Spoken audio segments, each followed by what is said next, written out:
igualar la curva junto con Estados Unidos. No obstante, vemos que en Asia la curva sigue creciendo, ¿ya? Y entonces, ¿qué provoca el climate change o el cambio climático? Bueno, tenemos algunos efectos que igual están visibles y son de conocimiento público. Por ejemplo, tenemos la acidificación de los océanos, que básicamente es debido a que se producen lluvias ácidas, la lluvia cae sobre los océanos, y se incrementa la acidificación de los mismos, y lo que pasa es que las especies comienzan a irse a profundidades a mayores profundidades. Y eso cambia, por ejemplo, el comportamiento de la cadena alimenticia de los animales que viven en el océano. También tenemos el incremento de las temperaturas, las olas de calor, las olas de frío, incremento del nivel del agua en los océanos, tenemos el deshielo de glaciares perpetuos, ¿sí? En nuestro país, por ejemplo, el volcán Cotopaxi o el Chimborazo, que son los volcanes, el uno es apagado, el otro es un volcán activo, los más altos que tenemos en nuestro país.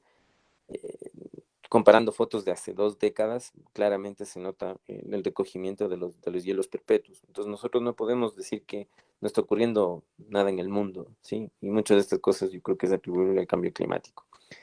Eh, Tenemos la disminución en el hielo ártico. Bueno, en fin, esto es un resumen de todo lo que causa el cambio climático. Y bueno, y por este motivo y por estas razones son las que la humanidad ha tratado de promulgar o promover que los países responsables de la emisión de gases de efecto invernadero tomen medidas para mitigar estos fenómenos que están ocurriendo alrededor del mundo. Entonces, una de las medidas, efectivamente, es promover la inserción de tecnología renovable en sus matrices de generación.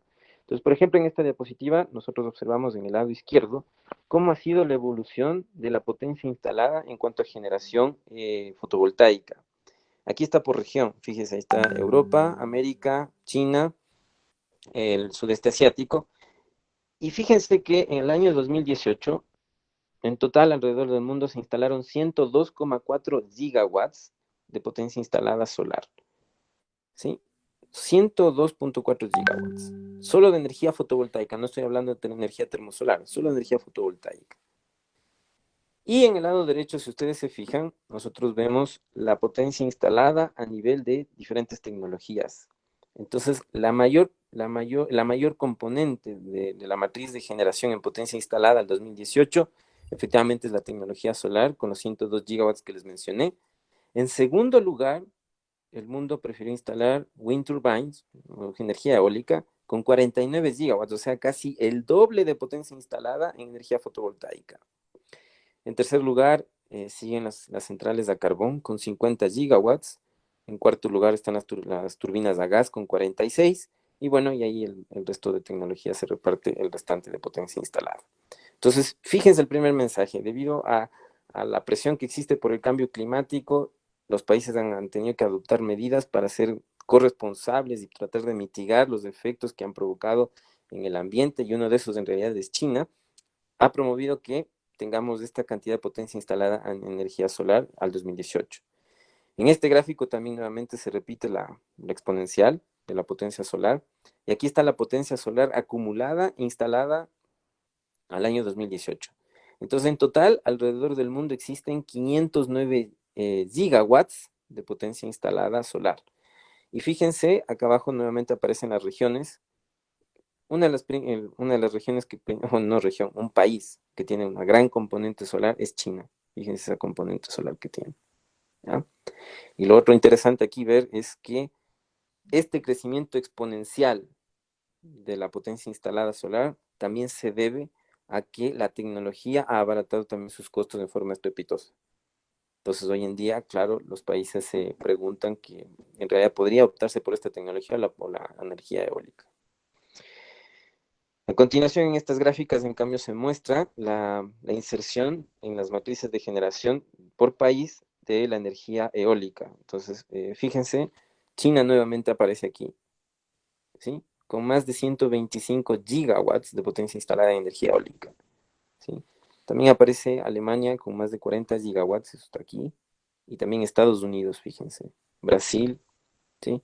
Entonces, también se nota que varios países están adoptando la energía eólica como una solución para la mitigación de los gases de efecto invernadero. En esta gráfica de acá, en cambio, lo que quiero mostrar, y a veces estos números nosotros no los conocemos, entonces ahí uno se da cuenta en dónde estamos parados hoy en día. Fíjense en el lado izquierdo, por favor.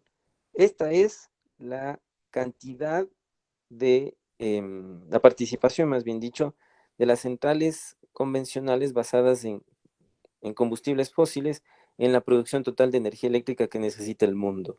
Entonces, fíjense que al 2018 el mundo todavía necesita de las centrales de generación basadas en combustibles fósiles y la electricidad que consumimos alrededor del mundo, el 65% aproximadamente proviene de este tipo de tecnologías. Entonces son en realidad datos alarmantes porque uno dice, bueno, con tanta penetración de energía renovable, ya deberíamos estar bajando el nivel de donde proviene nuestra electricidad. Y la respuesta es no. Pese a todos los esfuerzos que se han hecho, fíjense, el 65% todavía proviene por 65% del total de electricidad que consumimos, todavía proviene de fuentes de combustibles fósiles.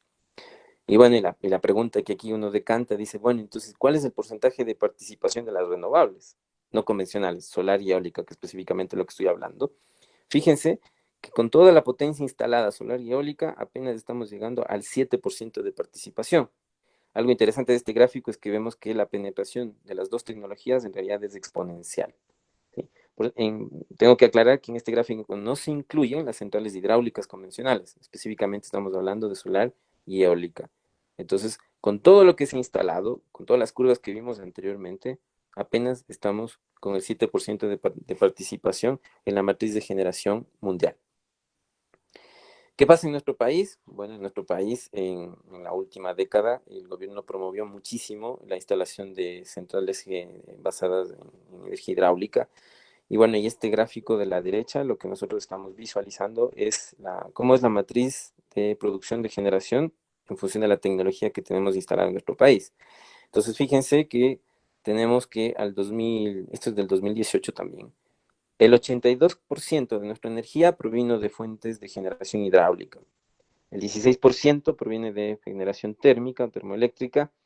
Y bueno, en ese año todavía teníamos importación de Colombia, nosotros comprábamos energía a Colombia con una participación del 0,42%, y el resto es tecnología de generación no convencional, y básicamente aquí está, por ejemplo, Villonaco, el parque eólico Villonaco en el sur del país. Y lo otro interesante que ha pasado en nuestro país es que a partir del 2017 ya tenemos el enlace, bueno, no enlace, tenemos la línea de transmisión en 500 kilovolts, cuya intención es viabilizar la interconexión entre Colombia y Perú en este nivel de tensión para poder tratar de transar energía entre los tres países. Bueno, y el sueño que se tiene en realidad es la interconexión a nivel regional. En esta diapositiva de acá, en cambio, lo que les muestro es un resumen de lo que ha pasado con la matriz de generación en nuestro país. Básicamente es la producción de energía basado en qué tecnología está a partir de 1999. Entonces, fíjense que en el año 2003, permítanme un momento, parece que alguien está pidiendo acceso. Sí, alguien estaba pidiendo acceso. Ya. En el año 2000, en el año 1999, fíjense, teníamos una componente de generación hidroeléctrica y acompañada de generación térmica. Pero en el año 2000, eso es en el 99, pero en el año 2003 aparece esta componente azul que representa la importación a Colombia. Entonces nosotros a partir del 2003 fuimos un país deficitario de energía. Toda la cantidad de energía eléctrica que podíamos producir no alcanzaba para abastecer nuestra demanda, ¿ya? Y ese problema se replicó en los años posteriores hasta cuando el gobierno anterior decidió instalar centrales de generación hidráulica. De hecho, fíjense, esta componente fue creciendo hasta el año 2011 y desde el 2011 para adelante se comienza a mitigar. Esta mitigación básicamente se debe a la instalación de centrales hidro nuevas que tenemos ahora en nuestra matriz energética, ¿ya? Y esta componente roja que aparece a partir del año 2012, 2013, se debe básicamente a la inserción de tecnología renovable no convencional, como lo son el parque eólico Villonaco y ciertos parques fotovoltaicos que tenemos en nuestro país, pero la potencia instalada fotovoltaica en realidad es incipiente, o mejor dicho, tanto la tecnología eólica como fotovoltaica es incipiente. En Villonaco tenemos 16 megawatts instalados y me parece que en fotovoltaico sumamos a lo más dos, bueno, contando Galápagos creo que como cuatro, o sea, en total como 20 megawatts. Entonces, frente a, no sé, 1500 megawatts que tenemos en Coca-Cola Sinclair, solamente en esa central no es nada. Entonces, el desarrollo de la tecnología renovable no convencional en nuestro país en realidad es incipiente. Eh, bueno, y a continuación lo que también quería presentar es para ponerle en contexto a nuestro país, es, bueno, cuáles son qué recursos renovables nosotros, con qué contamos en nuestro país. Pues bueno, en el gráfico de la izquierda está el mapa de irradiancia solar que tenemos en nuestro país levantado, ¿sí? Entonces, básicamente, ustedes se fijan, zonas factibles o viables donde se pueden instalar proyectos fotovoltaicos en Loja y también tenemos en la zona norte por Imbabura y un poco en la región amazónica. Eso en cuanto al recurso de solar disponible. En cuanto al potencial eólico, en realidad se ha dimensionado qué cantidad de megawatts podríamos instalar y bueno, se ha estudiado que más o menos el país podría instalar 884 megawatts de potencia eólica, ¿sí? Y el recurso, si ustedes se fijan, ahí está por regiones, ¿sí? Y el principal recurso eólico que dispone el país es en Loja, con 520 megawatts. Eso es lo que podríamos nosotros instalar. Y ahora fíjense en nuestra realidad con toda la parte hidráulica. Fíjense el potencial que tenemos a nivel hidráulico. Potencial teórico, 73.000 megawatts y el potencial viable estimado son 22.000 megawatts. Y esta es una de las razones por las cuales el gobierno le ha hecho la apuesta a esta tecnología, a la tecnología hidráulica. Sí, porque tenemos un potencial inmenso. Eh, En cuanto a la biomasa y el biogás, bueno, lo que quería mostrarles es que efectivamente hay un mapa de dónde se produce en nuestro país biomasa y biogás, con el propósito de poder evaluar la factibilidad de instalar este tipo de centrales en el país. Básicamente la biomasa con la que cuenta el país es la que proviene de los ingenios azucareros, a través del bagazo de caña. Otra biomasa que es viable para generar electricidad es la que proviene de la cascarilla de arroz. Y en cuanto a lo que es, bueno, aquí faltan también los biocombustibles, pero todavía esa tecnología es cara, es caro generar un galón de biocombustible. Pero en nuestro país también se ha levantado información al respecto y se llama aceite piñón.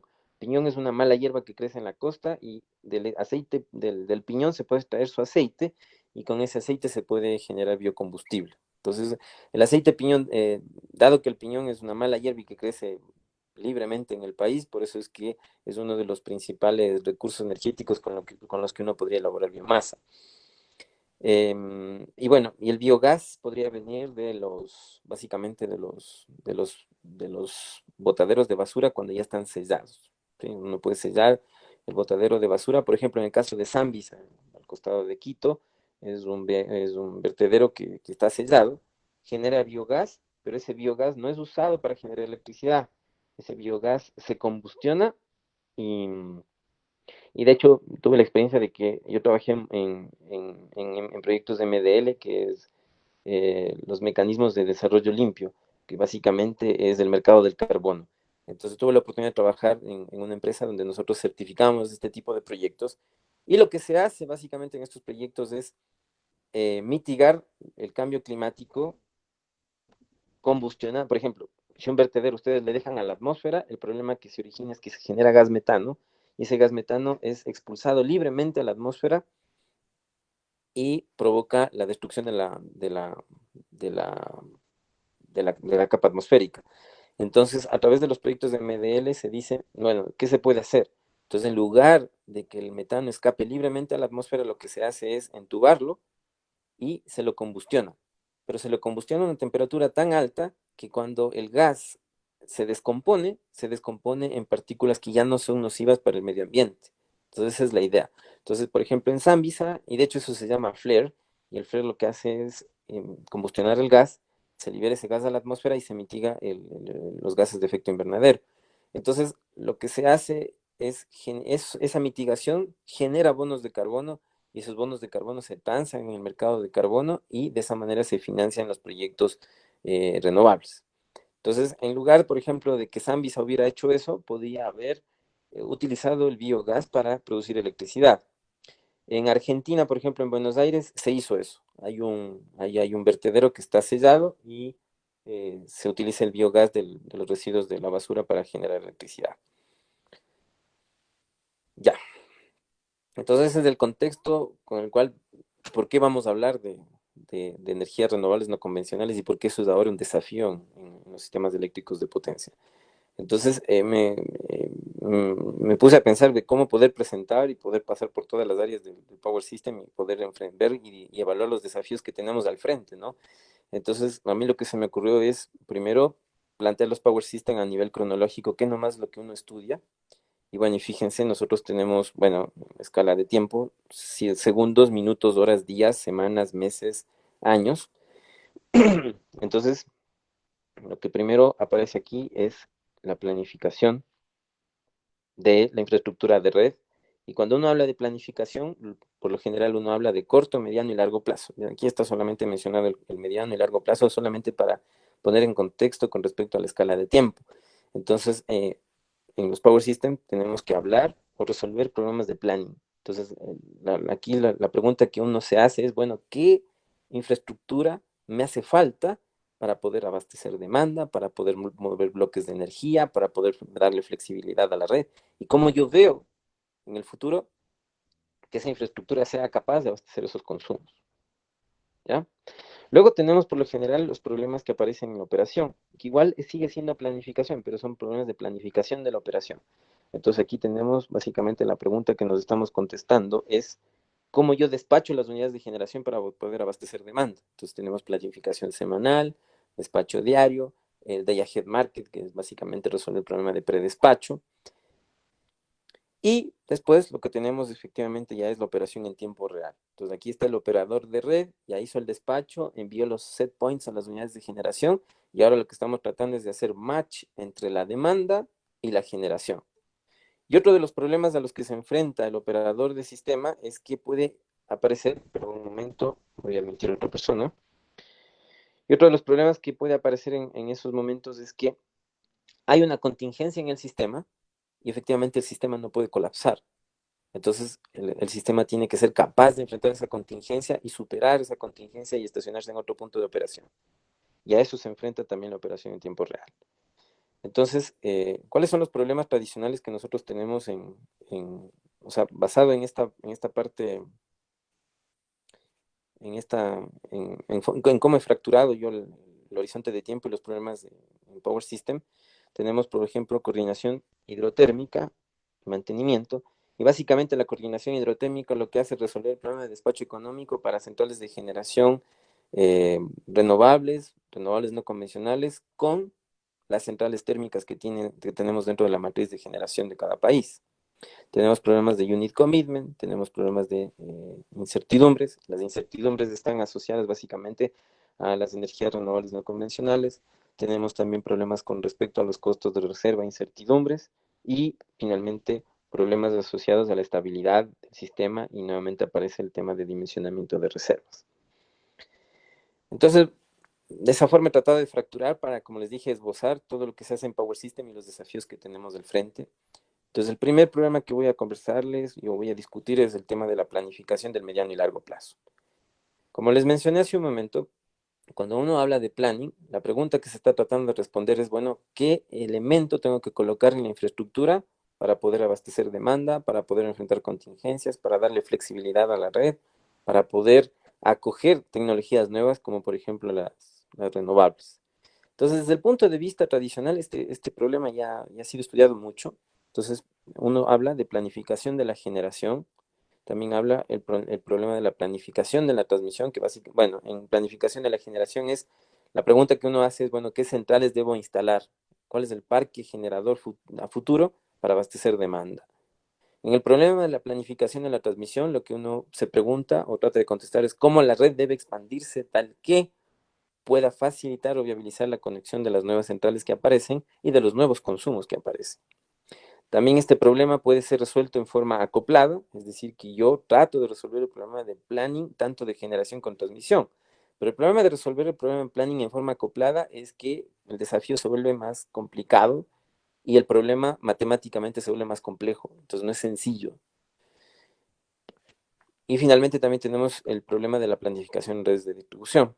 Entonces esto es desde el punto de vista tradicional. Y cuando uno habla de planning, basado en la literatura especializada, uno habla de horizontes. Entonces, cuando se habla de planificación en el corto plazo, estamos hablando de 1 a 5 años.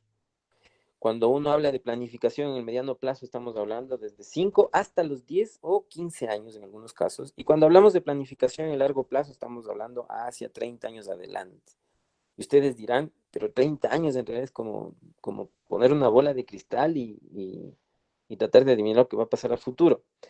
La verdad que no es tan así porque, por ejemplo, Europa, Chile, se ha hecho la pregunta esta y, por ejemplo, la pregunta que Chile se ha hecho es, bueno, ¿cómo se ven al 2050? 30 años adelante.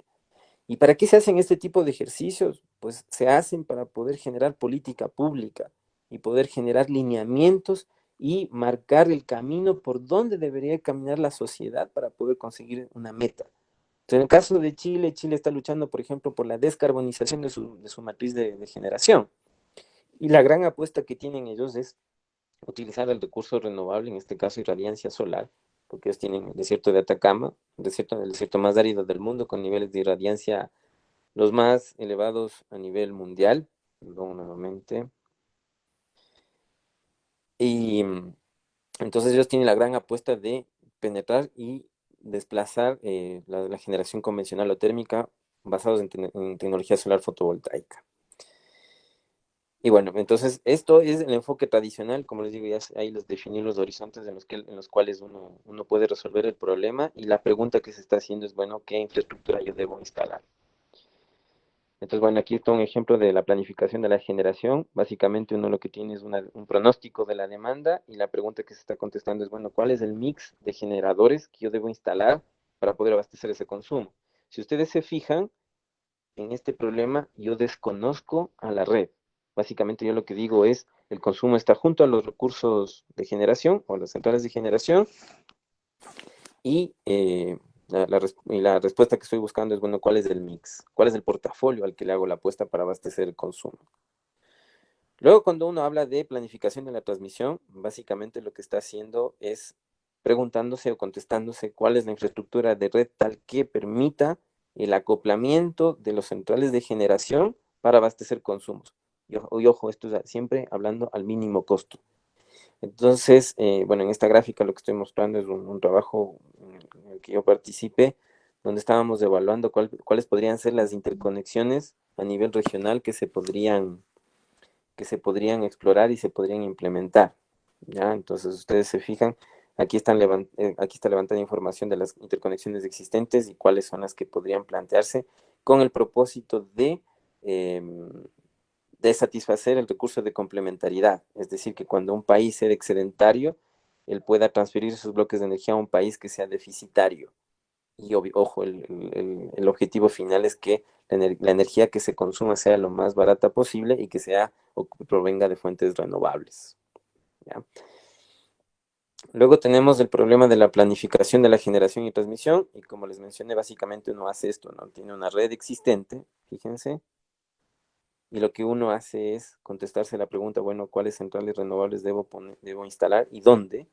¿Y cuál es la red que me ayuda a mover esos bloques de energía para satisfacer la demanda y siempre a mínimo costo, buscando el beneficio social? Como les dije, este problema es un poco más difícil de resolver, ¿sí? Es más desafiante. Entonces, por eso es que desde el punto de vista tradicional se prefiere desacoplar los problemas y se resuelve primero el problema de planificación de la generación y después se resuelve el problema de planificación de la transmisión. No obstante, por ejemplo, en Brasil hay propuestas de algunos consultores donde efectivamente a través de programación matemática y estrategias de descomposición de problemas de optimización proponían una metodología para resolver el problema de forma acoplada. Y bueno, entonces eso es en forma tradicional y ahora, ¿a qué nos enfrentamos? Entonces, y ahí va el tema de lo nuevo. Entonces, desde el punto de vista de la planificación, aparecen nuevas cosas con las cuales antes no contábamos. Y una de ellas es lo que conversábamos hace un momento, la inserción de tecnologías renovables en las matrices de generación. En la literatura especializada se le llama CBT, que significa Converter Based Generation Technology, que básicamente se habla de tecnología de generación basada en convertidores. Entonces, esa tecnología, ¿a qué está haciendo alusión? A las centrales de generación fotovoltaica y a las centrales de generación eólica. ¿Y por qué podrían provocar problemas en la planificación de la red o de la generación? Debido a que tienen incertidumbre y existe variabilidad en los recursos con lo que tanto solar como eólico. Entonces esa intermitencia podría provocar que o sea, no es que podría, provoca que las decisiones de inversión cambien, ¿ya? Entonces ahora básicamente en los problemas de planificación de generación nosotros les estamos poniendo a competir a estas tecnologías de generación basadas en convertidor con las tecnologías de generación convencional. Entonces el problema de planning cambia, porque ahora yo aparte de lo que ya sabía, por ejemplo, pronóstico de demanda, ahora yo necesito pronosticar o evaluar potencial o recursos para poder simular los despachos y poder tomar las decisiones adecuadas tal que se minimice el costo tanto en infraestructura de red como en infraestructura de generación. Otra de las cosas que aparecen, ¿no? Últimamente son los equipos BESS, los Battery Energy Storage System, y básicamente los BESS, de hecho aquí está un ejemplo de BESS, porque uno podría decir, podría imaginarse en su cabeza que siempre tiene que ser baterías, pero piensen en lo siguiente, últimamente los países también están promoviendo mucho la electromovilidad. Entonces, cada vez tenemos una penetración más agresiva de vehículos eléctricos con el propósito de mitigar el consumo de combustibles fósiles. Entonces, ya los países ya no quieren depender de los combustibles fósiles, porque aquellos países que no son productores de combustible fósil tienen que importar. Entonces, los desafíos están listos. Yo voy a instalar centrales de generación renovable, aumento la oferta en cuanto a insumo de electricidad y por lo tanto yo puedo desplazar el uso del combustible fósil insertando mayor cantidad de vehículos. Pero obviamente esto ya se vuelve un problema para los sistemas eléctricos porque ahora voy a tener un bicho raro en el sistema porque el vehículo puede ser un consumidor de energía, pero también puede ser un productor de energía. Y lo otro desafiante es que este vehículo no está estático, él se mueve. Entonces, en la red de distribución él puede conectarse donde sea, eso le agrega estocacidad al problema, porque es una carga que se está moviendo y no sé dónde va a parar. Entonces, ya no puedo yo planificar, por ejemplo, los sistemas de distribución como lo hacía antes, donde una casa o una urbanización está estática, el consumo está fijo. Ahora no, yo tengo cargas que se mueven. Y si ustedes lo piensan, también son generadores que se mueven. Entonces los problemas ya no son como antes, no puedo seguir resolviendo con la misma filosofía o el mismo pensamiento los problemas de planificación de redes de distribución, ¿sí? Entonces ahí están los vehículos eléctricos, aparece también la generación distribuida. En nuestro país el anterior año, el Arconel emitió el reglamento de generación distribuida y hoy en día nosotros podemos instalar paneles fotovoltaicos en nuestra casa, si mal no recuerdo es hasta 2 kilowatts de potencia instalada.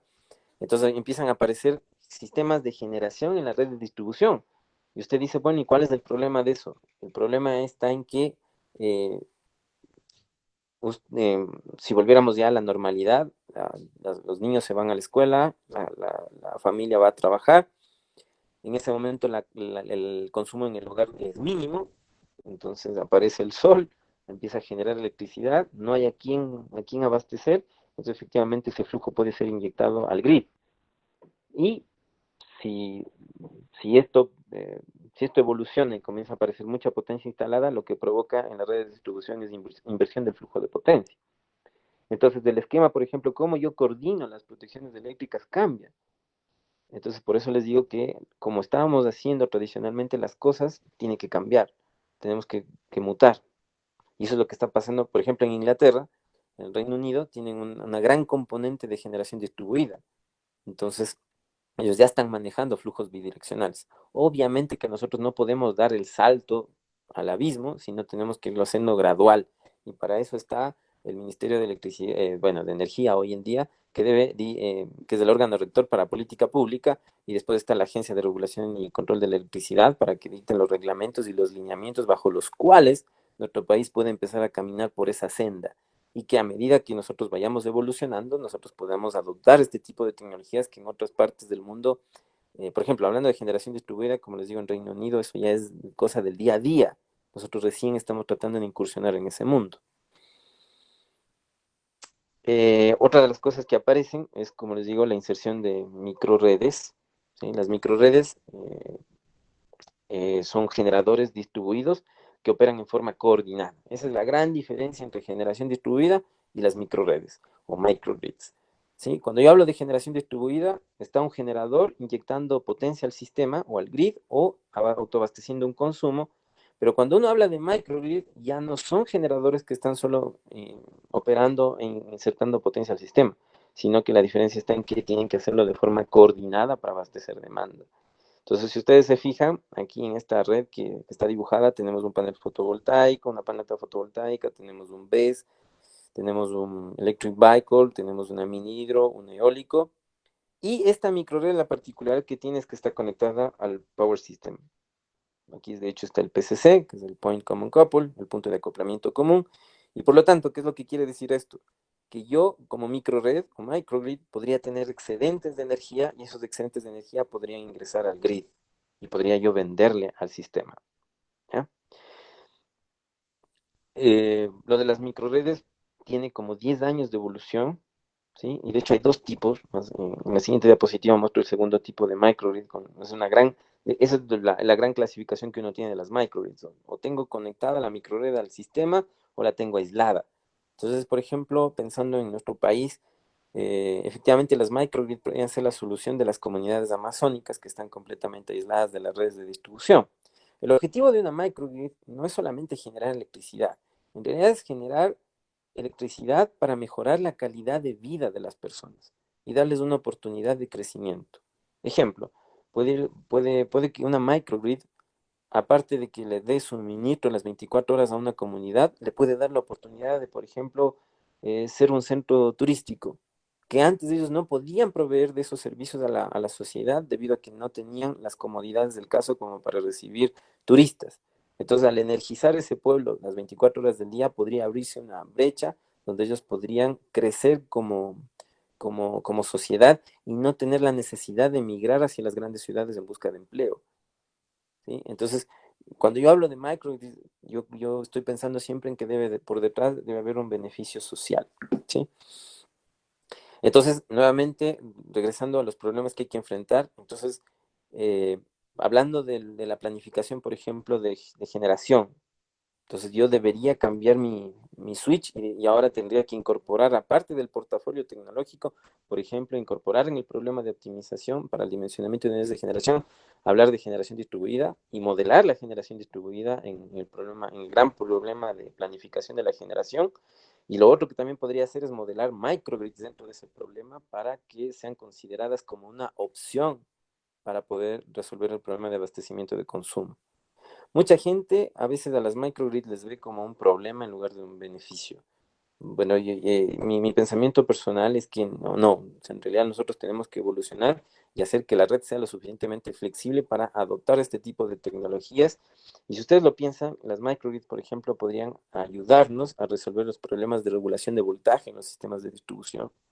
También podrían, de hecho, si ustedes se fijan, las microgrids adoptan tecnología renovable con el propósito de aprovechar los recursos locales disponibles. Entonces, en cierta forma también apoyan a la mitigación de los gases de efecto invernadero, porque yo estoy desplazando el uso de combustibles fósiles. En estricto rigor, para que no se lleven una imagen de que las microgrids siempre tienen que basarse en fuentes de generación renovable, esto no es así. Efectivamente, si yo tengo generación diésel irrigada en un sistema de distribución, y yo les coordino a esos generadores diésel, efectivamente eso es una microgrid. Lo que uno promulga cuando habla de microgrids es que se tienen que tratar de aprovechar los recursos locales para que el mix tecnológico de generación con el cual yo cuento sea lo suficientemente renovable. Y de hecho uno de los problemas con los cuales se empezó a estudiar las microredes es efectivamente disminuir el consumo de diésel o de la unidad de generación diésel y que éste sea desplazado por el uso de tecnologías renovables. ¿Ya? Y finalmente, una de las cosas que se ha puesto de moda es planificar los sistemas, pero considerando resiliencia. Entonces, este tema, como les digo, está un poco de moda y la resiliencia no es más que prepararle al sistema eléctrico tal que pueda enfrentar desastres naturales con baja probabilidad de ocurrencia. Eso tampoco está planteado en los problemas como se manejan desde el punto de vista tradicional. Eh, Hablemos de un ejemplo tangible. Si erupciona el volcán Cotopaxi, nosotros sabemos cuáles son las zonas de riesgo, sabemos por dónde van a bajar los lares, sabemos cuáles van a ser las poblaciones a las cuales va a impactar esta erupción volcánica, pero nosotros nunca hemos resuelto el problema de planificar la red de distribución tal que sea capaz de enfrentar una erupción volcánica. En el caso de los terremotos, insisto, cuando hablamos de resiliencia son eventos catastróficos, pero de baja probabilidad. Entonces, la pregunta que yo me estoy tratando de contestar aquí es, ¿cómo yo planteo el problema tal que yo sea capaz de lidiar con esa contingencia? De poca probabilidad, pero de gran impacto. Ustedes recordarán el terremoto en el 2016.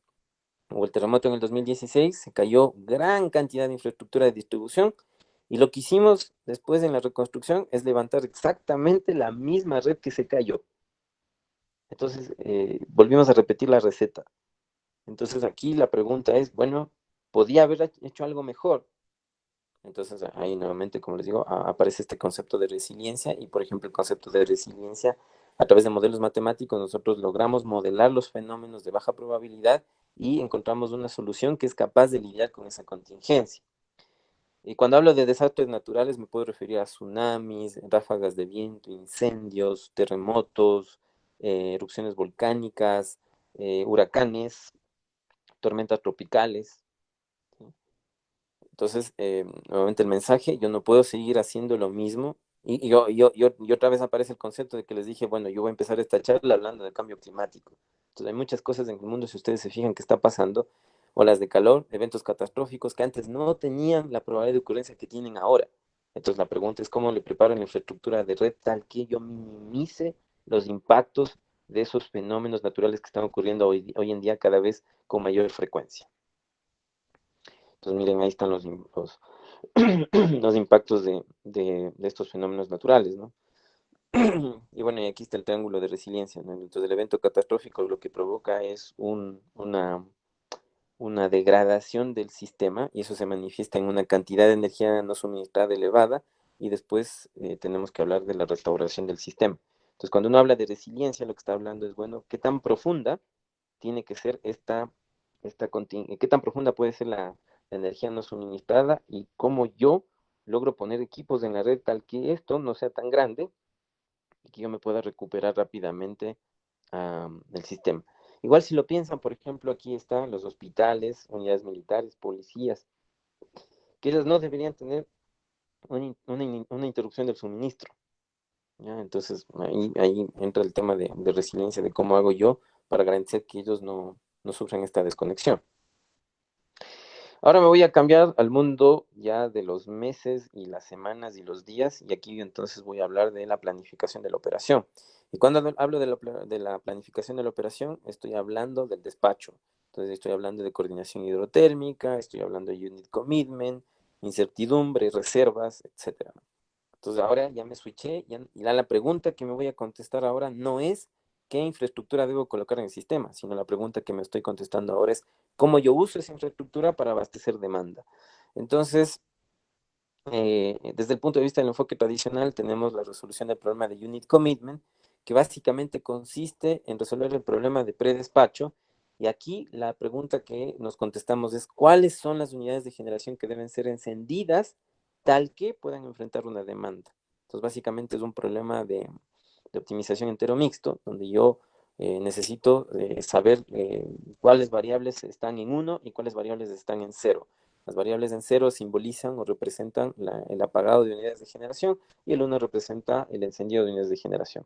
Si ustedes se fijan en este gráfico, aquí está hora a hora, esto es la demanda, y lo que yo estoy tratando de resolver es hora a hora cuál es el mix tecnológico del parque generador que debe encenderse para abastecer la hora punta, por ejemplo. Y cada color simboliza la tecnología. Obviamente, bueno, en este caso estaba hablando de generadores, de que está el generador 1 hasta el generador 9. ¿ya? Entonces, ese es el problema de unit commitment. Entonces, cuando uno habla del problema de unit commitment o de despacho, estamos hablando básicamente de la resolución de ecuaciones algebraicas. También aquí hablamos del problema de despacho o de coordinación hidrotérmica. Y el problema de despacho básicamente es cuál es el set point de las unidades de generación para abastecer demanda. Y bueno, ese es el enfoque tradicional y ahora con el nuevo enfoque, con todos los desafíos que tenemos por delante, nuevamente aparece la inserción de tecnologías renovables y aquí el operador de sistemas se enfrenta a la variabilidad y a la incertidumbre de los recursos. ¿Sí? El viento no es constante, el sol no es constante. Uno en libros, por ejemplo, ve la curva de irradiancia así, pero en la práctica no es así, en la práctica hay nubosidad, ¿sí? Entonces, el operador de sistema tiene que lidiar con la incertidumbre de los recursos y tiene que, para cada hora, definir cuál va a ser el set de máquinas que tiene por detrás para poder enfrentar y abastecer demanda. Aparecen otra vez los equipos BESS en la infraestructura de red, inserción de vehículos eléctricos. Como les dije hace un momento, los vehículos eléctricos pueden ser vistos como unidades de generación distribuida que si tienen cierto nivel de carga que le garantice al usuario que va a regresar a la casa, efectivamente va a existir un gap en la batería que puede ser utilizado por el operador de red para que le apoye puede ser a nivel de energía, a nivel de servicios complementarios como dar soporte en la regulación de tensión o dar soporte en la regulación de frecuencia. Inserción de generación distribuida, inserción de microredes.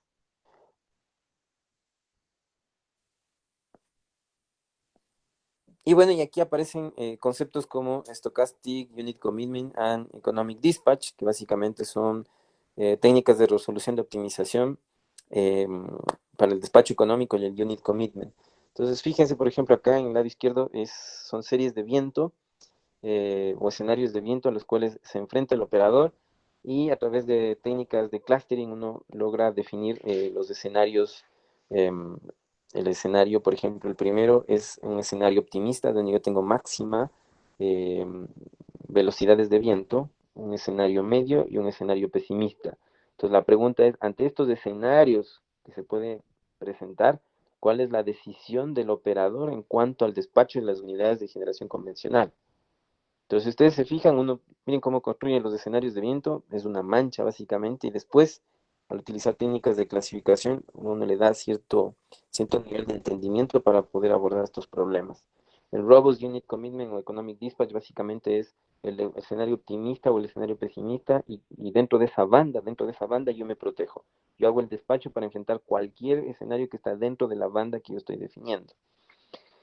Eh, Y bueno, nuevamente, ¿no? El problema de despacho ahora tiene muchos desafíos porque aparecen otros elementos de red que antes no los teníamos. Y aquí aparecen técnicas de descomposición o de programación matemática para poder tratar de resolver ese problema que ahora ha cambiado, ¿sí? Eh, Fíjense acá, tenemos un mix en el despacho. Entonces, básicamente aquí están las curvas. La curva negra es la demanda. Básicamente las sombras que nosotros vemos son las inyecciones de energía que provienen de diferentes fuentes de generación.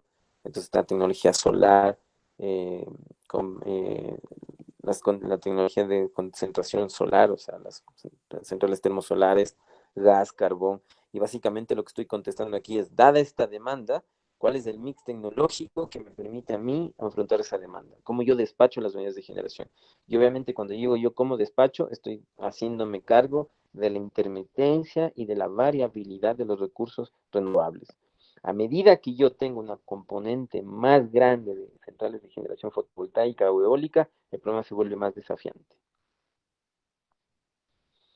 Y bueno, aquí aparece, por ejemplo, algo que también es famoso, es la Dot Curve, que es la curva de Pato. Entonces, fíjense que en función de los niveles de penetración solar, ¿sí? La cantidad de generadores sincrónicos que quedan en la red son cada vez menos. O sea, ahí aparece el famoso patito.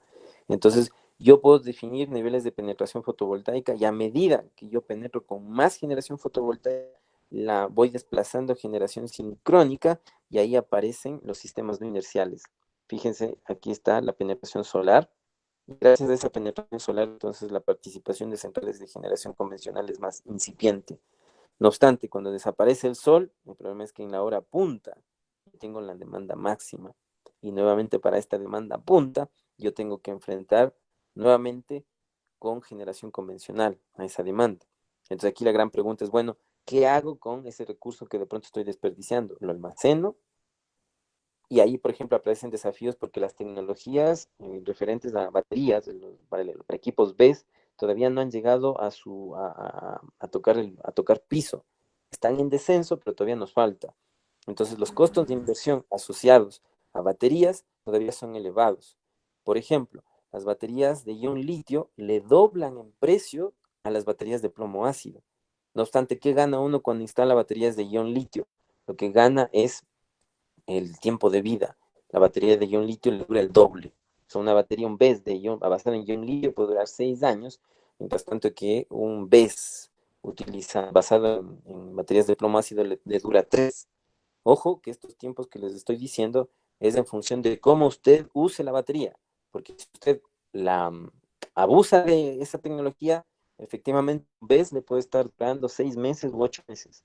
Entonces, todo depende también de la política de uso que yo imponga al equipo BESS, y ahí aparecen los conceptos de SOC, State of Church, o el SOH, el SO, que es State of Health.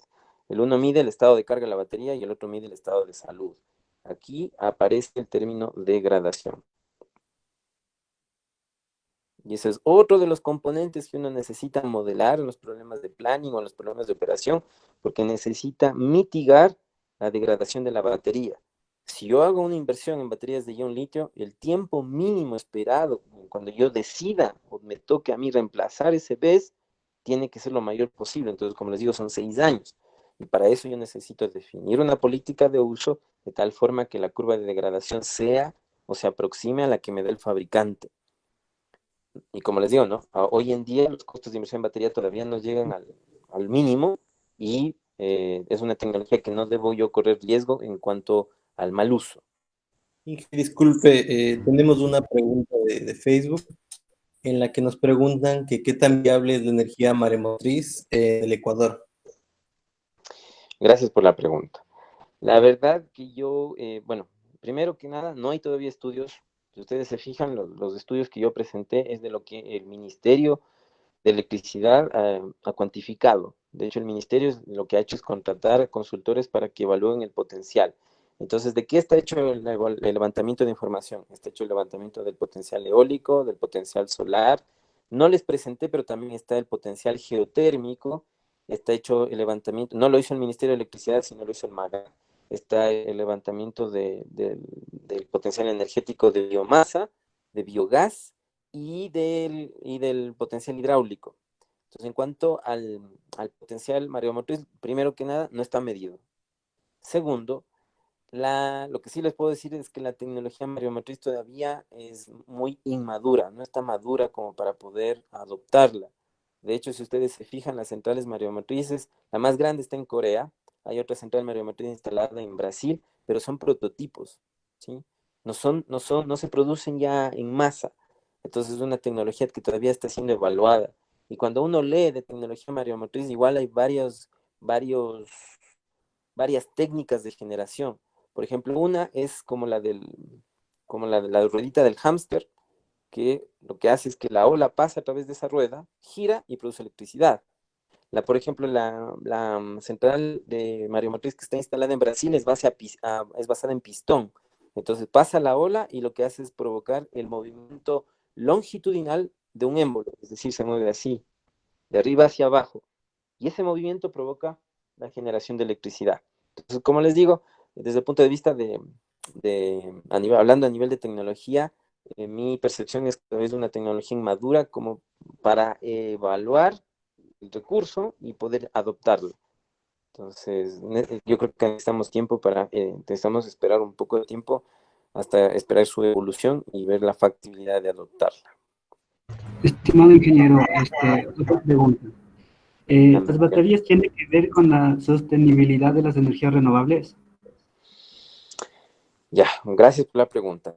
En realidad, mucha gente piensa que las baterías son la solución para la intermitencia y la variabilidad del recurso, pero esto no necesariamente es así. De hecho, cuando uno habla de tecnología renovable y dice, o sea, se encuentra con gente de pronto que es un poco reacia a la adopción de la tecnología, esa gente le dice, ah, pero es que necesitas tú poner un banco de baterías al lado de los generadores para poder enfrentar los problemas de reserva y de intermitencia. ¿Ya? Pero en realidad las tecnologías basadas en CBT han evolucionado mucho. Y hoy en día, por ejemplo, se habla del deloading de las centrales de generación renovable y también se habla de inercia sintética. No es deload, perdón, el derating. Derating y synthetic inertia. Entonces, cuando uno habla de derating o de synthetic inertia, lo que está diciendo es las centrales pueden dejar de operar en MPPT, que es el Maximum Power Point Tracking, y yo dejo de operar en ese punto de operación, me derrateo, y esa cantidad de energía que yo derrateo me sirve para enfrentar la intermitencia del recurso y poder hacer regulación de frecuencia. Entonces, hoy en día yo no necesariamente debo decir que para instalar o adoptar energía renovable dentro de mi matriz debe estar acompañada del BES. Yo puedo hacer que las técnicas de control me permitan a mí afrontar esos problemas y convencer a la gente que en realidad las renovables pueden hacer eso. Entonces, decir que las baterías apoyan la sustentabilidad de renovables, podría ser, pero si ustedes me preguntan, ¿las renovables se la pueden solas? Yo les digo, hoy en día sí, sí se puede. Listo, no sé si hay alguna pregunta adicional. No, Inge, no tenemos más preguntas por el momento. Gracias. En cuanto al inertial synthetic antes de avanzar, en cuanto al inertial synthetic o al derating de las unidades de generación renovables, en Chile se hizo una prueba, ¿sí? La GIZ le dijo a una central de generación fotovoltaica que se derratee y se hizo pruebas durante 6 meses a ver si la central fotovoltaica era capaz de hacer regulación de frecuencia. Y después de los 6 meses publicaron los resultados y efectivamente la central, derrateándose, logró desplegar las reservas y logró hacer control de frecuencia. ¿Cuál es el problema de esto? O sea, no es un ejercicio académico, efectivamente la industria ya ha adoptado esto, se pueden modificar los lazos de control, se puede hacer derating, ya está experimentado, pero si ustedes lo piensan, yo como inversionista, yo quiero que toda la irradiancia que le llega a la planta sea convertida en P y se inyecta al sistema para poder acelerar el retorno de mi inversión. Pero eso sucede cuando yo tengo un mercado de energía. Y ahí es cuando aparece que hay la necesidad de crear el mercado de servicios complementarios. En el mercado de servicios complementarios ya los generadores no solamente se les reconoce por la inyección de potencia, sino también se les reconoce por el servicio que prestan. En este caso, regulación de frecuencia. Entonces, en Chile ya se publicó la ley, la ley que estimula la creación de servicios complementarios y Chile ya está incursionando en ese mundo, porque se necesita una remuneración, de tal forma que el inversionista no se desmotive o no haya desincentivo al inversor para que invierta en tecnología fotovoltaica.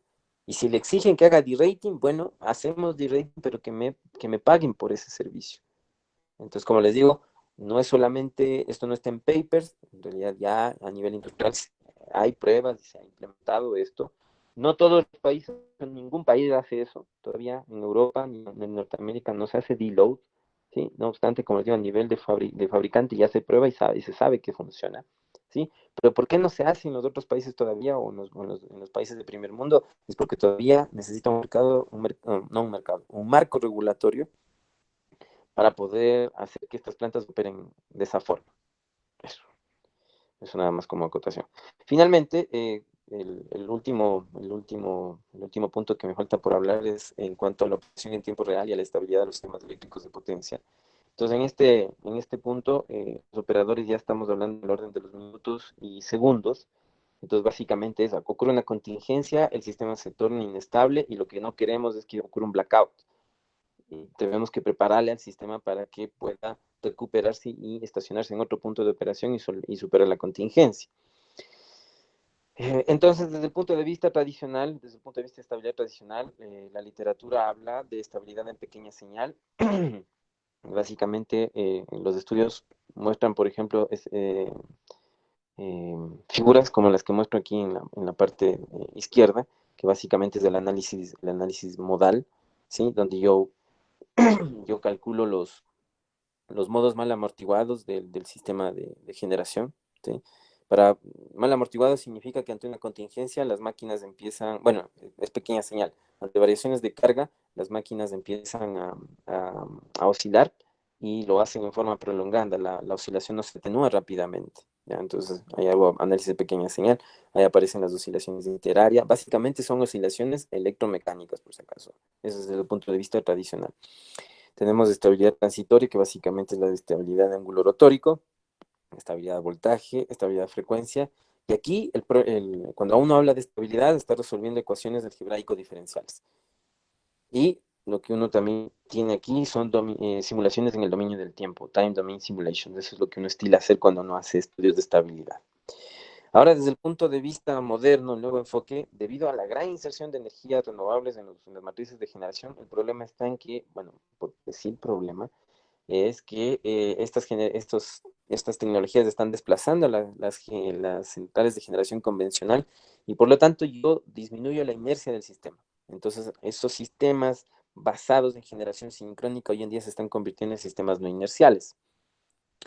Hace 12 años, 10 años, la academia y el mundo se estaba preguntando hasta qué nivel yo acepto de porcentaje de inserción de energías renovables no convencionales. Entonces ahí lo que se hacían es cálculos del 10, 20, 30%. Algunos países decían 40%. Y de hecho de ahí salieron, por ejemplo, metas, por ejemplo, como el 20-20-20. Entonces, por ejemplo, Inglaterra dijo, al 2020 yo quiero disminuir en 20% los gases de efecto invernadero y quiero tener un 20% de inserción de energías renovables en mi matriz de generación. Entonces de ahí salieron metas, ¿ya? De hecho, Inglaterra no pudo cumplirla. Chile en el 2008 también promulgó una ley para la adopción de energías renovables y a Chile le fue bien. Al 2017 ellos ya cumplieron la meta. ¿Cuál fue la meta? Que al 2020 ellos por lo menos querían alcanzar que el 20% de sus inyecciones, el 20% de electricidad que consumen provenga de fuentes de energías renovables no convencionales. Ellos en el 2017 cumplieron esa meta y hoy en día andan por el 23 o 24%, ¿sí? Entonces, y de hecho se estima que este año, bueno, aquí el COVID fue un gran transitorio en la matriz, bueno, a nivel, en todos los aspectos de la vida. Entonces, bueno, no sé en el 2020 hasta cuánto logren llegar con su penetración de energía renovable, pero como les digo, ellos lograron superar la meta. Reino Unido se tuvo que replantear porque ya avisó que al 2020 no iba a llegar con el 20%. Y ahora se han impuesto nuevas metas, entonces ahora se hablan del 2030, 2050. Entonces, regresando al tema de los sistemas no inerciales, bueno, aquí básicamente lo que les estoy mostrando es excursión de frecuencia en la que sufre un sistema después de una contingencia. Entonces, aquí está el F-nadir, que es básicamente la frecuencia mínima a la que se expone el sistema después de la desconexión intempestiva de una unidad de generación, y después vemos cómo la frecuencia se va recuperando. Entonces aquí estoy hablando de regulación, respuesta inercial primero, después regulación primaria de frecuencia o respuesta primaria de frecuencia, el primary frequency response, y después regulación de frecuencia secundaria. Entonces, un poco para la gente que de pronto no conoce, el primary frequency response corrige la frecuencia, pero le deja con un error en estado estacionario al sistema. Después necesitamos desplegar las reservas para hacer una regulación secundaria de frecuencia para que ese error en estado estacionario sea cero. Entonces usted dice, bueno, ¿y por qué presentó esto? El problema es, como les digo, que como yo tengo mucha inserción de energías renovables basadas en convertidor, la inercia tiende a desaparecer. Por lo tanto, esta curva, este descenso, de hecho la pendiente con la que lo hace se llama Rocoff, y que es el rate of change of frequency, o la tasa de cambio de la frecuencia. Si ustedes no tienen inercia en el sistema, la pendiente de Rocoff es más severa, entonces básicamente es como un escalón. Entonces, por ese motivo es que los planificadores del sistema o los operadores de sistemas son cautos y dicen cuidado porque nos podemos ir a desembocar acá. Y para eso es que nosotros necesitamos desarrollar otros tipos de tecnologías, como por ejemplo poner VES, que cuando ocurra una contingencia, efectivamente el VES logre desplegar la energía y logre emular una curva de Rukov. Lo otro que uno puede hacer es decirles a los convertidores, oigan, desplieguen las reservas. Cuando hacemos deload, efectivamente esas reservas son las que se despliegan y logró emular una curva de Rukov. ¿Ya? Entonces, los desafíos en la operación ahí están. Eso es lo que nos trae las tecnologías nuevas. Entonces, estos problemas de antes no se visoraban. De hecho, ahora me acabo de acordar de algo. El CAISO, que es el operador del sistema de California, en el 2017 hizo una exposición en el General Meeting donde presentó el nivel de penetración de generación distribuida que tienen hoy en día en sus sistemas. Ellos tienen una gran penetración de generación basados en fuentes fotovoltaicas.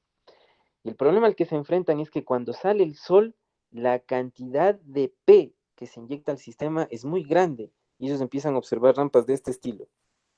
Sale el sol, impacta sobre los paneles fotovoltaicos y hay una gran inyección de energía fotovoltaica. Entonces, ¿qué provoca esta gran inyección de energía fotovoltaica? Provoca un desbalance entre P y D, entre la energía generada por las unidades de generación y la demanda. Es decir, que hay exceso de generación versus la demanda y eso decanta en una sobrefrecuencia del sistema. Entonces, ¿qué es lo que hacen ellos? Todavía no son capaces de poder absorber toda esa cantidad de energía que se despliega. Entonces, ¿qué es lo que hacen ellos? Se llama curtailment. Ellos hacen el recorte de energía renovable no convencional durante, por decirles, de 6 a 7 de la mañana. Durante toda esa hora ellos hacen curtailment. Eso quiere decir que no dejan que toda esa inyección que aparece ingrese al sistema. Ellos prefieren tirar esa energía, no usarla, hasta acomodar su generación. ¿Ya? Y luego de que ya logran acomodar la generación, listo, ahí sí aceptan toda la inyección renovable y operan el sistema. Y el mismo problema, en cambio, tienen al atardecer, porque de golpe y porrazo desaparece una gran inyección de energía fotovoltaica. Un gran bloque proveniente de la generación distribuida desaparece del sistema. Y la misma historia. Ellos, antes de que se oculte el sol, tienen que empezar a hacer curtailment con el propósito de meter más generación convencional a la matriz de generación para poder enfrentar tanto las subidas como las bajadas de generación fotovoltaica. Bueno, entonces, como les dije, en cuanto a estabilidad, nos estamos enfrentando nuevamente a la incertidumbre de los recursos, nuevamente a la variabilidad de ellos. Se hace imprescindible estudios, por ejemplo, de planificación, donde se incorporen restricciones de estabilidad. Yo necesito evaluar la estabilidad del sistema antes de poder aceptar una inserción masiva de generación renovable y por eso tiene que ser esto una transición gradual. Pero para que sea gradual, igual yo necesito empezar a incorporar herramientas tal que los ingenieros que están haciendo planificación, operación, eh, adopten estas herramientas y puedan empezar a incursionar en estas nuevas tecnologías. Bueno, aquí esta diapositiva me pareció interesante. Cuando hablamos de energía fotovoltaica, fíjense, esto salió en el Power and Energy del anterior año, a mitad de año, y fíjense, hablan de un grid 1.0, de un grid 2.0 y de un grid 3.0. Entonces, cuando hablan del grid 1.0, estoy hablando específicamente de la adopción de tecnología solar y las matrices de generación. Entonces, cuando hablaban del grid 1.0, estábamos hablando básicamente de producción de energía solar y disminución de la cantidad de CO2 a la atmósfera. Luego, lo que pasó es que cada país empezó a incursionar aún más con potencia instalada en energía solar. Y hoy en día los problemas de que se hablan es regulación de frecuencia, dada la penetración masiva de energía solar que se tiene. Entonces ahí se habla de dimensionamiento de reservas o de deload o de BESS. Spinning reserves, ¿cuánto de reserva en giro debo yo poner en los sistemas tal que pueda enfrentar la variabilidad de la energía fotovoltaica? Y ramp control, ¿qué tan rápido soy capaz de desplegar las reservas que yo tengo en mi sistema? Y después, ahora, se está hablando de un grid 3.0 donde yo hable en cambio ya de potencia firme solar. ¿Cuánto en realidad yo soy capaz de inyectar al grid? Y fíjense, por favor, esta es una curva ideal, pero esta es una curva real, cuando hay nubosidad. Entonces, si yo no, por eso les dije, en libros uno ve una curva de irradiancia de ese estilo y también una inyección de potencia de ese estilo, pero en la práctica, debido a la nubosidad, yo observo mucha variabilidad en lo que son plantas fotovoltaicas. No obstante, hablar de energía eólica es más desafiante. El viento es más estocástico que la irradiancia. Voy a hablar de energy shifting, o sea, recorte de energía. Ahora también está de moda el Black Start, el arranque en negro. Ustedes saben que si el sistema ecuatoriano, por ejemplo, se va a blackout, hay unas directrices que el operador sigue para poder levantar el sistema. Necesita ir en orden levantando las unidades de generación hasta poder restablecer el servicio en todos los consumos. La pregunta que se están haciendo ahora en el mundo es, bueno, ¿y qué pasa si yo tengo mucha penetración de energías renovables? ¿Cómo hago un Black Start? ¿Ya? Y eso es lo que se está estudiando en la academia. Todo esto con el propósito, insisto, de facilitar la adopción de estas tecnologías. Hace un momento yo les dije que el mundo se estaba preguntando cuánto es el nivel máximo de penetración. Pues hoy en día la pregunta es, bueno, ¿cómo llego yo al 100%? Eso es lo que se está preguntando la academia. ¿Qué herramientas nomás yo necesito incorporar en al operador del sistema? ¿Qué herramientas le tengo que proporcionar? ¿Qué herramientas le doy al planificador para poder alcanzar el 100% de energías renovables?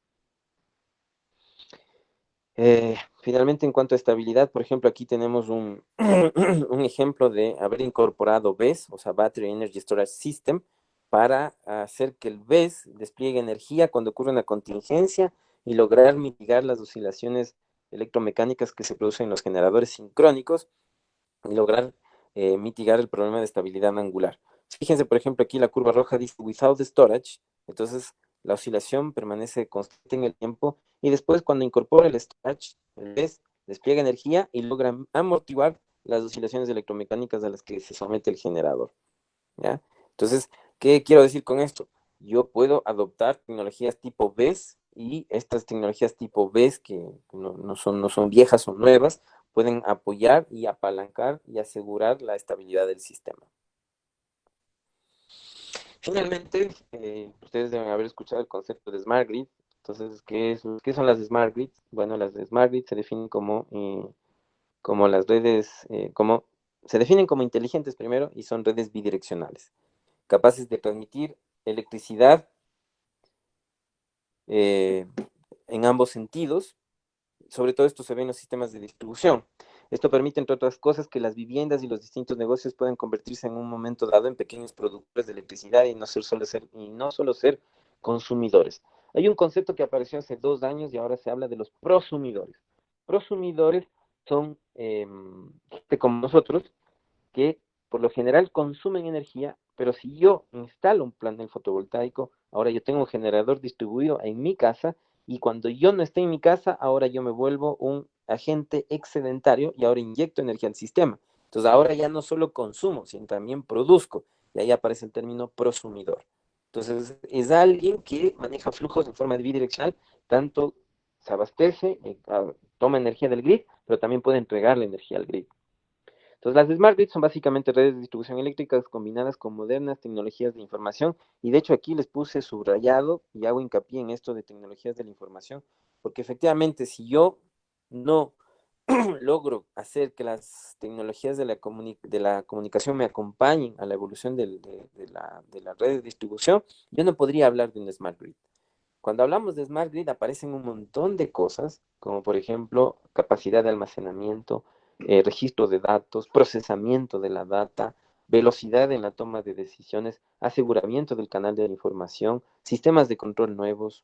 Es una avalancha de cosas. Y de hecho este concepto yo considero que todavía está en evolución. O sea, sabemos que un Smart Grid es aquel que adopta nuevas tecnologías a la red de suministro, pero también sabemos que debe evolucionar la tecnología de comunicación. Pero una definición así formal todavía no se encuentra en la literatura. Sabemos que por ahí va la cosa, pero no hay una definición formal.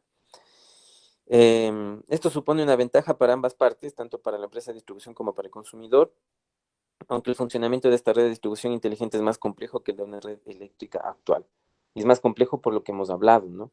Cuando hablamos de Smart Grid, estamos hablando de microgrids o microgrids, estamos hablando de generación distribuida, flujos bidireccionales, cambio en el esquema de la arquitectura de protecciones eléctricas. Estamos hablando de demand side management, el consumidor cambia sus patrones de consumo y todo esto se necesita ser gestionado y coordinado. Entonces es más compleja la operación de los sistemas. ¿Cuáles son las metas que tienen las Smart Grid? Bueno, robustecer y automatizar la red, mejorando su operación, índices de calidad, minimizar las pérdidas, optimizar la conexión de las zonas como fuentes de energía renovables, optimizando las capacidades de conexión y minimizando el coste de conexión de las mismas, mejorar la eficiencia y la eficiencia energética, optimizar la Es decir, yo aprovecho los recursos locales y lo que no quiero es que le salga caro a ese generador conectarse al grid. Entonces yo debo viabilizar y flexibilizar mi red para poderle albergar a ese generador nuevo que aparece. Desarrollar arquitecturas de generación descentralizadas, permitiendo el funcionamiento de instalaciones de menor tamaño en armonía con el sistema. Mejorar la integración de la generación intermitente y de nuevas tecnologías de almacenamiento. Avanzar en el desarrollo del mercado de la electricidad, posibilitando nuevas funcionalidades y servicios a los comercializadores y a millones de consumidores en el mercado. Esto está enfocado a que ahora como hay prosumidores, los prosumidores también pueden ser ¿parte de qué? Parte del mercado. Y cuando yo soy parte del mercado, estoy hablando de que yo puedo ofertar y vender y transar energía y también, ¿por qué no?, hablar de transar y ofertar servicios complementarios. Gestionar de forma activa la demanda, permitiendo que los consumidores gestionen de manera más eficiente sus consumos y mejorando su eficiencia energética. Esto está ligado, como les dije, a los conceptos de demand side management. Posibilitar la penetración de vehículos eléctricos, acomodando estas nuevas cargas móviles y dispersas en la red, minimizando el desarrollo de la nueva infraestructura y habilitando funciones de almacenamiento de energía que poseen. Entonces, efectivamente, cuando hablo de Smart Grid también tengo que hablar de electromovilidad y de vehículos eléctricos, y la pregunta que me hago es, bueno, ¿cómo le gestiono ese vehículo? ¿Cómo aprovecho todas las bondades que él me puede prestar? ¿Qué barreras tenemos que superar en las de Smart Grids? Bueno, madurez tecnológica. Todavía los dispositivos que son ofertados por la industria necesitan madurar para poder integrarse dentro de las redes y tenemos que evolucionar. Entonces ahí, por ejemplo, la falta de tecnologías de estándares. Cada fabricante ofrece varias cosas, entonces no hay un estándar que englobe y haga cumplir ciertas normas y que sean suficientemente maduras, ¿no? Hay que darles un espacio en el tiempo hasta que sean probadas y suponen un elevado riesgo de inversión. Por otro lado, aunque cada vez están siendo realizadas más pruebas piloto de escala relevante, las estimaciones de análisis de costo y beneficio aún muestran una alta sensibilidad según los supuestos que se consideren. Los costes pueden ser más elevados de los inicialmente considerados y los potenciales beneficios identificados no siempre se consiguen. Entonces, ¿qué pasa? Usted hace la prueba piloto, encuentra buenos resultados, pero usted cuando lo implementa en forma masiva no funciona. Por ejemplo, ¿qué nos pasó con las cocinas de inducción? Se hicieron varias pruebas piloto, pero después cuando se quiso masificar el uso, encontraron muchos problemas. Entonces, no es tan fácil, por ejemplo, decir, bueno, voy a migrar al Smart Grid, voy a penetrar con cierta tecnología y yo sé que la gente va a adoptarlo. Entonces, se necesita caminar mucho trecho hasta que las tecnologías maduren, hasta que la sociedad también evolucione, para que pueda aceptar y evolucionar a estos conceptos. De hecho, si usted también lee un poco de esto, también aparece el concepto de Smart Cities. Y hay un grupo, de hecho, de gente multidisciplinaria que estudia cómo hacer que las ciudades sean más inteligentes, y esto es en todo sentido, a nivel de seguridad, de electricidad, de consumo de agua, de eficiencia energética, de transporte público, etcétera, etcétera. Los costes de inversión y operación son aún demasiado altos, no existen economías aún de escala, y los beneficios que pretenden conseguir son difícilmente cuantificables e imputables de cada agente, y esto dificulta el nuevo modelo de negocio de la actividad. Y normativa y regulación, se necesita todavía crear normativa y regulación para poder, como digo, esto debe ser progresivo, ¿no? No podemos decir, ya mañana es Smart Grids en el Ecuador. No, esto hay que hacer una hoja de ruta y que debe ser la inserción progresiva y debemos caminar hacia allá. Y para eso necesitamos crear políticas, normas y regulaciones que nos permitan llegar y transitar hacia esa meta final.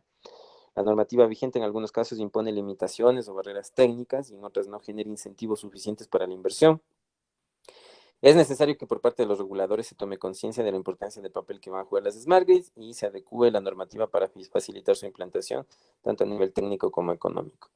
Entonces aquí igual es un llamado a la política pública, que si queremos hablar de evolución de las redes, de Smart Grid y todo eso, entonces los órganos rectores deben guiar y promover políticas públicas que apalanquen esto, y después de eso decanten los órganos reguladores, y los órganos reguladores lo que crean es el marco legal y regulatorio para la adopción de estas tecnologías. Algo que es muy importante, y esto también es un tema, es seguridad y privacidad de los datos. Cuando uno habla de Smart Grid, habla de comunicaciones, tecnologías de la información, y algo que tienen las Smart Grid es que vamos a tener mucha información, toneladas de información, por poner un término, toneladas, y se necesita capacidad de procesamiento, ¿ya? Aquí aparecen también conceptos como los de Smart Meter, etcétera, etcétera, Y por ejemplo, en 2012 hubo un experimento en Holanda donde se les propuso a la gente instalar en sus hogares smart meters para que ellos vayan monitoreando sus patrones de consumo. Y lo que la gente reaccionó es que dijo algo que nunca pensó la empresa distribuidora, les respondió y les dijo, ¿y quién me asegura que mis datos van a estar seguros con usted? Porque usted me está diciendo que va a poner un dispositivo que va a ser capaz de monitorearme durante el día, las 24 horas del día, los 365 días del año. ¿Y qué pasa si se roban ese perfil de consumo?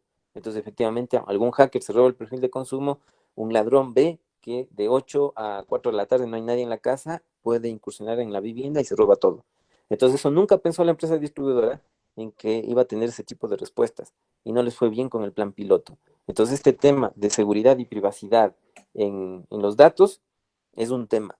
Estamos hablando de energía, pero si hablamos de smart grid, vamos a hablar de información, necesitamos cuidarla y en este caso, en la empresa distribuidora, hablando de los smart meters, tiene que garantizar eso a sus consumidores. Finalmente, para enganchar con lo que se viene mañana y pasado mañana, lo que me gusta, lo que presenta este slide son los softwares que uno tiene a nivel industrial y comercial para enfrentar los diferentes problemas que he hablado en esta presentación. Entonces, por ejemplo, tenemos Plexos y SDDP y básicamente estos programas me sirven para realizar coordinación hidrotérmica. Estos softwares son utilizados para resolver problemas de despacho. Luego tenemos,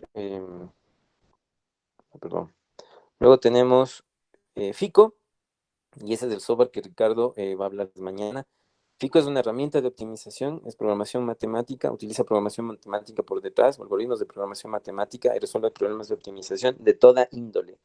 El caso el caso que va a presentar mañana Ricardo es particular y va a referirse a problemas de planning y me parece que también esboza problemas de despacho. No obstante, FICO, como les digo, es una herramienta que le sirve para planificar y también para operar el sistema. Es un software que uno programa en una interfaz Mosel. El mecanismo es, yo planteo el problema de optimización en el papel y después esas ecuaciones algebraicas son fácilmente transferibles a codificar en Mosel y yo resuelvo el problema de optimización utilizando el software.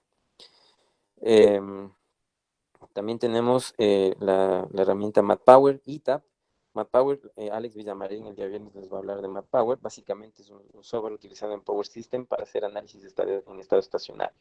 Entonces, se pueden correr flujos de potencia, cortocircuitos, despacho económico, Optimal DC Power Flow, AC Power Flow, Optimal AC Power Flow. ETAP también es una herramienta industrial que se utiliza aquí en el Ecuador, está presente mucho en la industria, sobre todo en el área petrolera.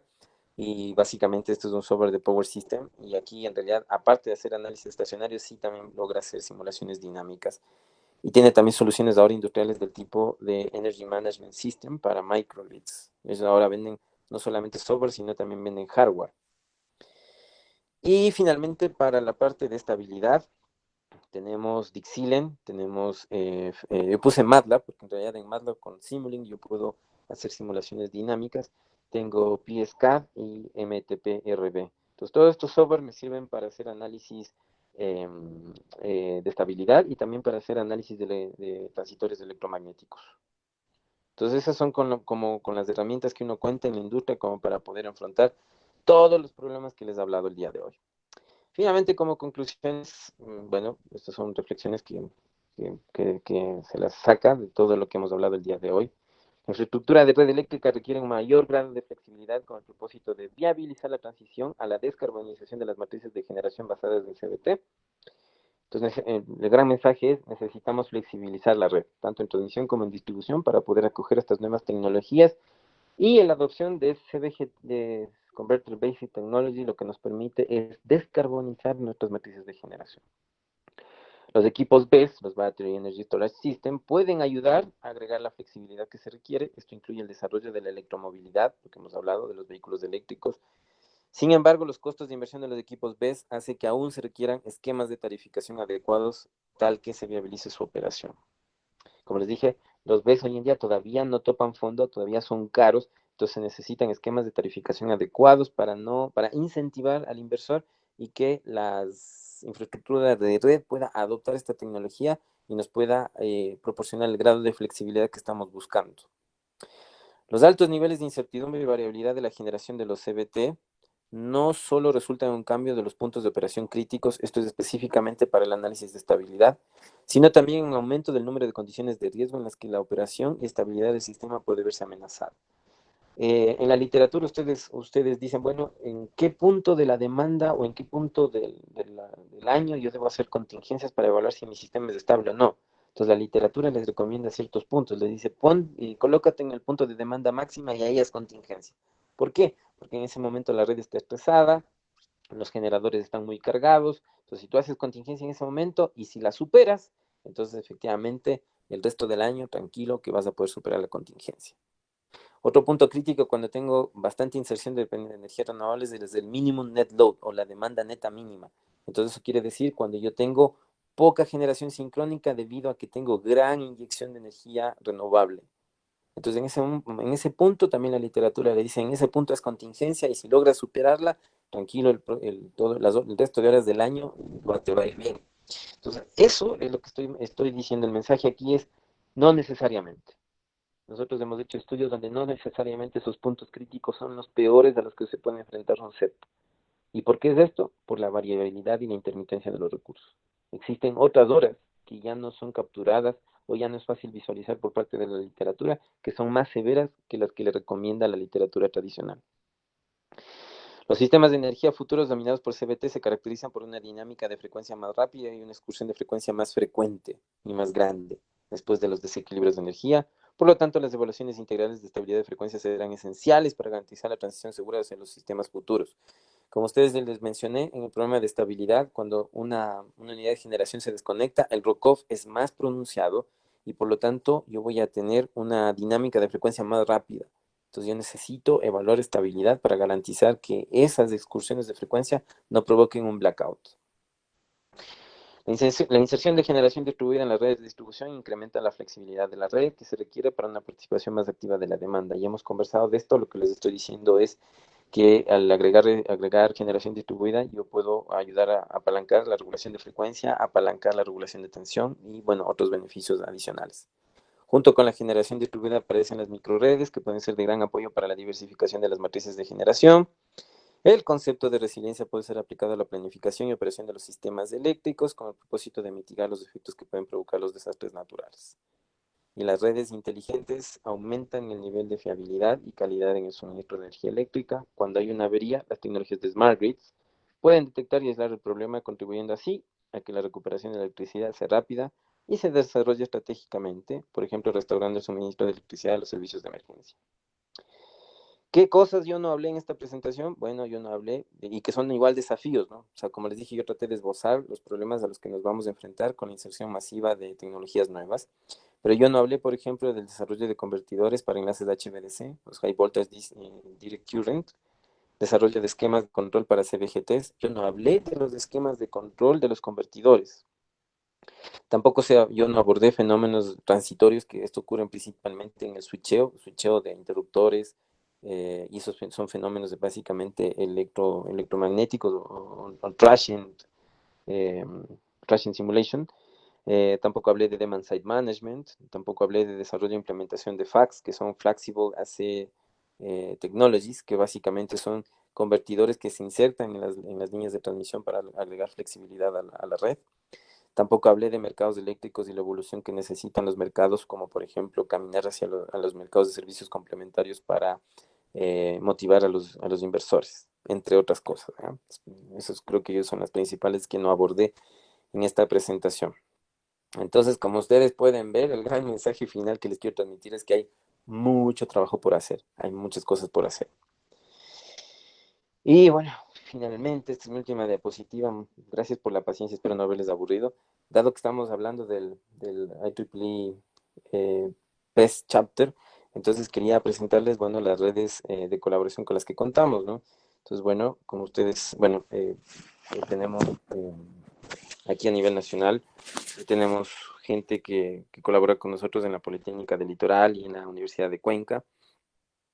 Obviamente, como ustedes saben, yo estudié en Chile mi maestría y mi doctorado, entonces ahí tenemos redes de colaboración con la Facultad de Ciencias Físicas y Matemáticas, específicamente con el Departamento de Eléctrica, y con CERC Chile, que ya les dije que es el Solar Energy Research Center, que es el Centro de Investigación del Sol.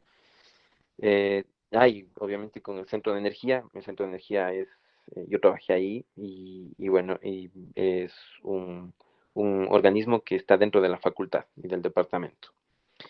Bueno, y en Chile tenemos también redes de cooperación con la Universidad de Antofagasta, con la Universidad de Santiago de Chile, con la Universidad Católica y con la Universidad Federico Santa María. En Colombia tenemos contacto con la Universidad de los Andes y con la UTP, con la Universidad Tecnológica de Pereira. En Brasil también tenemos un contacto con la Universidad de Itajubá, ahí está el profesor Zambroni, y su hijo ahora está estudiando en Waterloo y él también es profesor de esa universidad. Tenemos contacto con la Universidad de Costa Rica, la Universidad Tecnológica de Panamá, la Universidad de Waterloo y con la Universidad de Nottingham en Inglaterra. Entonces, bueno, todas estas personas hemos hecho alguna vez algún paper, hemos intercambiado ideas, discutido, son buenos amigos y bueno, tenemos la facilidad de pronto de contactarles para programar futuros eventos. Bueno, muchas gracias por la paciencia, por la atención. Nuevamente, mil disculpas por los problemas técnicos. No sé si tienen alguna pregunta o inquietud adicional referente a la charla. Nuevamente les agradezco su atención.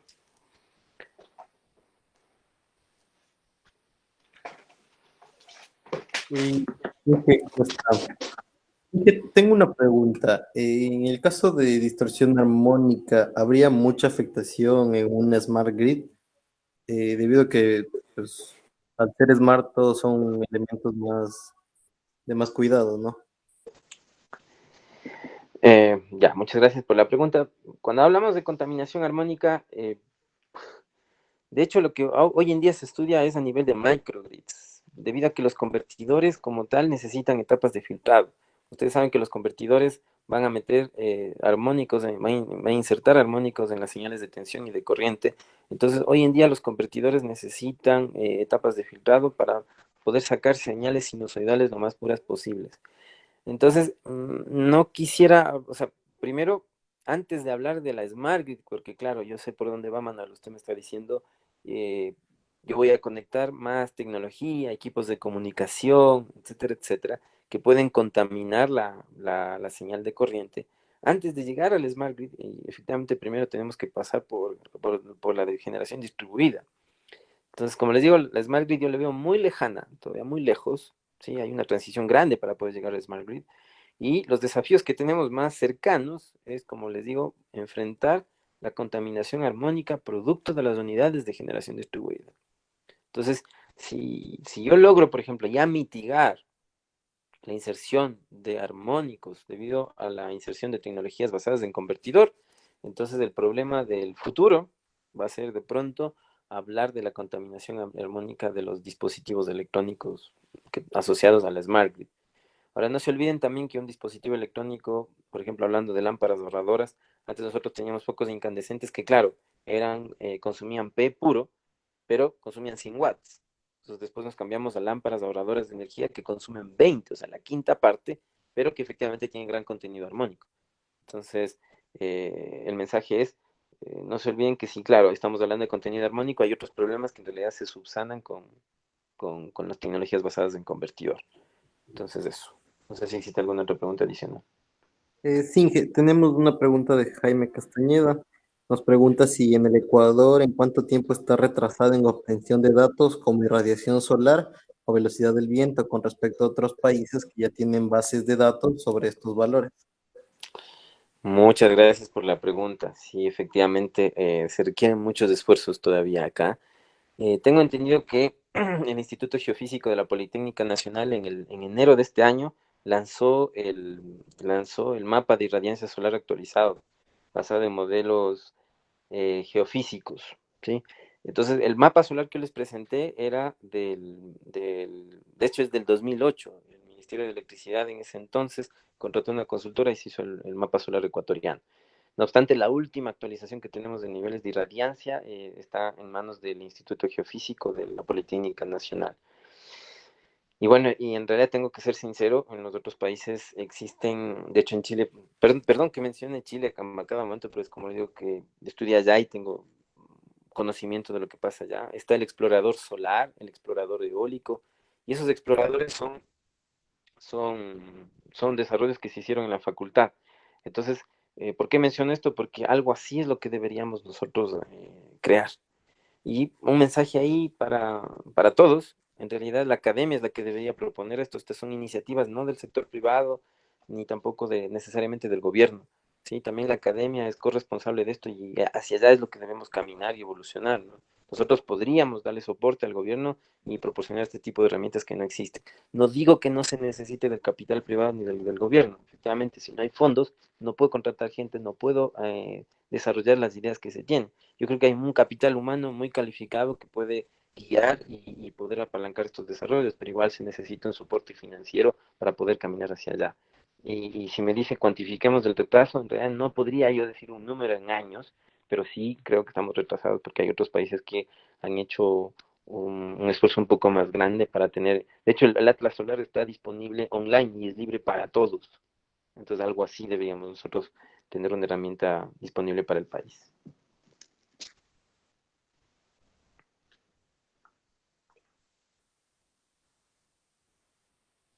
No sé si existe alguna otra pregunta. Sí, justamente, bueno, por Facebook no tenemos ninguna pregunta. No sé, tal vez si alguien acá presente tiene alguna otra pregunta. Bueno, sé que Diego Arias está conectado, él es mi amigo, mi gran amigo fuimos compañeros de aula en AESPE y él, bueno, nos compartió el enlace de la regulación, así que muchas gracias, nos publicó el enlace de la regulación, muchas gracias Diego por estar conectado, por acompañarnos en esta inauguración del capítulo PES.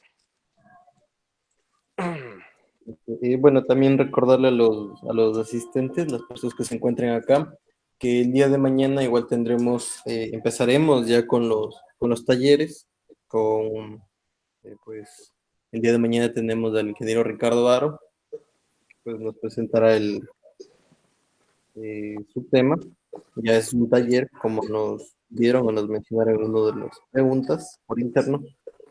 Y pues de igual manera, pedirles mil disculpas por los inconvenientes del inicio con la transmisión en vivo en Facebook Live. Sin embargo, ya se solucionó y la transmisión está en vivo en Facebook sin ningún inconveniente.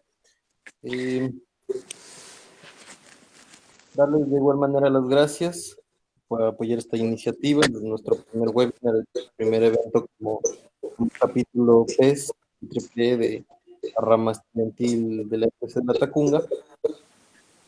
Y pues, sin más que decir, muchas gracias a todos los asistentes y a todos los que nos están ayudando en esto. Pues esperamos para futuros tener eventos mucho más grandes y con temas interesantes de nuestro ámbito que es, ¿no?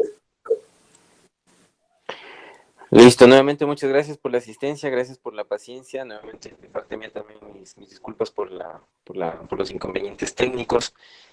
Como me dice Manuel, ya están solventados, esperamos que el día de mañana y pasado se puedan realizar los talleres sin ninguna novedad.